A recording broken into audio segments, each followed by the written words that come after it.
So hi guys, this is the part 2 of media and entertainment financial model. तो last video में discuss किया था revenue और cost, जो कि हमारा रेवेन्यू के अलग अलग सेगमेंट्स थे। यहाँ पे हमने लास्ट टाइम डिस्कस किया था क्या क्या आ रहे हैं। लेट्स से आपका रेजिडेंटल सर्विस आ रहा है, बिजनेस सर्विस आ रहा है, एडवर्टीजमेंट है, अदर्स है, ये सारी चीज़ें आ रही है। और आपकी कॉस्टिंग आ रही थी कि कॉस्ट हमने कैसे निकाली है। तो कॉस्टिंग आपकी डायरेक्ट कॉस्ट आ रही थी, जो एज ए वीडियो प्रोग्रामिंग है, एम्प्लॉय है, हाई स्पीड कॉस्ट है, वॉइस फ्रेंचाइज है, अदर फीस है, और आपकी अदर डायरेक्ट ऑपरेटिंग कॉस्ट है। इसी तरह आपकी टोटल इनडायरेक्ट कॉस्ट भी आ रही है, जो आपकी सेलिंग एंड एडमिनिस्ट्रेशन एक्सपेंस और मर्जर रिलेटेड है, रीस्ट्रक्चरिंग कॉस्ट है। तो ये सारी चीज़ आपने लिख दी यहाँ पे, जो इस हिसाब से आप यहाँ कैलकुलेट कर रहे हो। अभी आपका देखा जाएगा कि आपकी फाइनेंशियल मॉडल बेसिकली आगे किस चीज़ का हम देख सकते हैं। लेट्स से आपका, अगर हम इनकम स्टेटमेंट देखें, तो आपकी इम्प्लॉय कॉस्ट आएगी, कॉस्ट ऑफ सेल्स वगैरह जो आप निकाल रहे हो यहाँ पे, इसी हिसाब से आपने निकाल ली है। तो आपकी इनडायरेक्ट एक्सपेंस आ गए सारे, जो सेलिंग एंड परचेज में जनरल मर्जर एक्विजिशंस एक्सेट्रा। अब इबिड्डा है आपका, इबिड्डा में क्या है, अगर डेप्रिसिएशन एक पार्ट होता है आपका, कि आपने डेप्रिसिएशन कैसे कैलकुलेट किया है और किस हिसाब से हम लोग करते हैं। जनरली हम डेप्रिसिएशन के दो मेथड यूज़ करते हैं, एसएलएम और डब्ल्यूडीवी। तो लेट्स से अगर मैं डेप्रिसिएशन पे जाता हूँ, तो आपने किस तरह से निकाला है।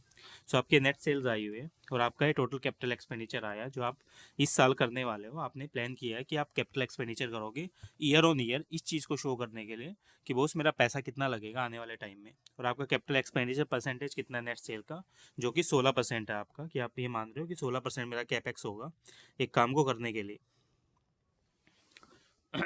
अब आपका नेट पीपीई क्या है इस चीज़ को करने का।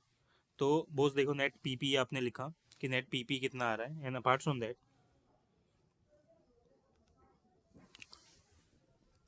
कैपिटल एक्सपेंडिचर आपने कितना डाला, डिप्रिसिएशन एक्सपेंसेस पे कितना हुआ, और एंडिंग पीपी कितना आएगा आपका। तो ये सारी चीज़ें क्या करोगे, आप प्लस कर दोगे, और इसमें से आप डेप्रिसिएशन एक्सपेंस क्या करते हो, माइनस करते हो।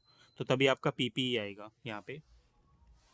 पीपीई का ब्रेकअप क्या होगा, लेट्स से आपका ये पीपीई का ब्रेकअप है पूरा, जिस हिसाब से आप कर रहे हो डिस्ट्रीब्यूशन सिस्टम्स का, और कन्वर्टर्स का, मॉडम्स का, कैपिटलाइजेशन सॉफ्टवेयर्स का, व्हीकल एंड अदर इक्विपमेंट्स का, कंस्ट्रक्शन प्रोग्रेस का। तो ये आपका प्रपोर्शन है टोटल यूजफुल लाइफ के हिसाब से जो आपका आ रहा है यहाँ पे। और जो स्ट्रेट लाइन मेथड आप इसमें यूज़ कर रहे हो, आप हर ईयर एक ही जैसा अमाउंट लोगे। आपका 10 और 11 से है land and building and improvement आपकी, ये यहाँ पे शो हो गई। फिर आपके डिस्ट्रीब्यूशन सिस्टम्स आ गए, फिर आपके कन्वर्टर्स एंड मॉडम्स आ गए, और कैपिटलाइजेशन सॉफ्टवेयर कॉस्ट आ गए, व्हीकल एंड अदर इक्विपमेंट्स आ गए, और आपका कंस्ट्रक्शन प्रोग्रेस आ गया। तो ये सारी चीज़ें यहाँ पे शो हो रही है ईयर ऑन ईयर, जिस हिसाब से आपका बढ़ता जा रहा है कैपिटल एक्सपेंडिचर, तो उस हिसाब से आपका डेप्रिसिएशन भी बढ़ रहा है।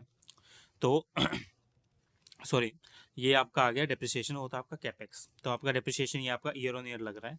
तो यहाँ पे हम इसकी कैलकुलेशन कैसे करते हैं, हम टेक्निकली ये देखते हैं कि टोटल डेप्रिसिएशन मेरा कितना आ रहा है, उसको डिवाइड करेंगे यूजफुल लाइफ से, और बाई 2 करेंगे। पहले ईयर में हम बाई 2 क्यों करते हैं, देखो हमने पहले भी डिस्कस किया था। क्योंकि पहले ईयर में क्या देखा जाता है कि आप जो वैल्यूएशन कर रहे होगे वो मिड ऑफ द ईयर कर रहे होगे। ऐसा नहीं कि आप शुरू में ही वैल्यूएशन करने बैठ गए आज पहले दिन ही, आपने mid of the year valuation किया और उसके बेसिस पे आप बाई 2 करते हो, जिससे आप इसका कैलकुलेशन निकाल लेते हो कि बॉस मैंने कैसे वैल्यूएशन किया है और किस हिसाब से मैं इसको निकाल रहा हूँ। इसलिए आप क्या करोगे, पूरे साल का डेप्रिसिएशन नहीं लोगे, इसमें आधा आधा ईयर्स का डेप्रिसिएशन लेके आगे आप चलते जाओगे उस चीज़ को करने के लिए। सेम डिस्ट्रीब्यूशन सिस्टम आपका दूसरी चीज़ों के लिए होता है, आपका लैंड एंड बिल्डिंग हो गया, इंप्रूवमेंट्स हो गया, वो चीज़ है आप यहाँ पे निकालते हो। फिर आपके कन्वर्टर्स और मॉडम्स हैं, उसमें भी सेम आता है आपके। फिर कैपिटलाइजेशन सॉफ्टवेयर कॉस्ट होती है, वो भी आपकी सेम निकाली जाती है इसी चीज़ को करने के लिए। और आपके व्हीकल्स एंड अदर इक्विपमेंट है, वो भी यहाँ पे सेम आते हैं यूजफुल लाइफ में। और vehicles and other equipment depreciation expenses के हिसाब से आप यहाँ पे इस चीज़ को शो करते हो। देन अगर आप ये चीज़ निकालोगे, टोटल डेप्रिसिएशन एक्सपेंस आ गया आपका, वर्किंग कैपिटल शेड्यूल में काम कर रहा है। अब जो वर्किंग कैपिटल शेड्यूल है वो कैसे काम करता है, तो वर्किंग कैपिटल बैलेंसेज है, करंट इन्वेस्टमेंट्स आ गया, ट्रेड रिसीवेबल्स आ गया, डेफर्ड इनकम टैक्स आ गया, और अदर करंट एसेट्स आ गया। ये चीज़ आपने यहाँ पे लिखी। देन आपके अकाउंट पेबल्स हैं, एक्रूड प्रोग्रामिंग एक्सपेंस है, डेफर्ड रेवेन्यू और दूसरे एक्सपेंस है, वो आप टोटल करंट लाइबिलिटीज़ में लिखते हो। और आपकी ए माइनस बी करने के बाद क्या आती है, वर्किंग कैपिटल आती है, जो आप यहाँ पे शो करते हो। जो इंक्रीज एंड डिक्रीज आपका वर्किंग कैपिटल का, वो यहीं से निकलता है कि ईयर ऑन ईयर वो कितनी इंक्रीज हो रही है, कितनी डिक्रीज हो रही है, वो चीज़ है। और ये रेशोज आपकी ऐसे ही आती है कि करंट रेशो निकाली आपने, current asset by current liability करके, ट्रेड रिसीवेबल्स निकाले आपने, trade receivable bye into 365 by total sale को डिवाइड करके, डेफर्ड इनकम टैक्स निकाला आपने, अदर करंट एसेट्स निकाले जिस तरह से आने चाहिए, अकाउंट पेबल्स आ गए आपके, पेबल डेज आ गए, एक्रूड प्रोग्रामिंग एक्सपेंस आ गए, आपके डेफर्ड रेवेन्यू एक्सपेंस आ गए और बाकी चीज़ें आ गई।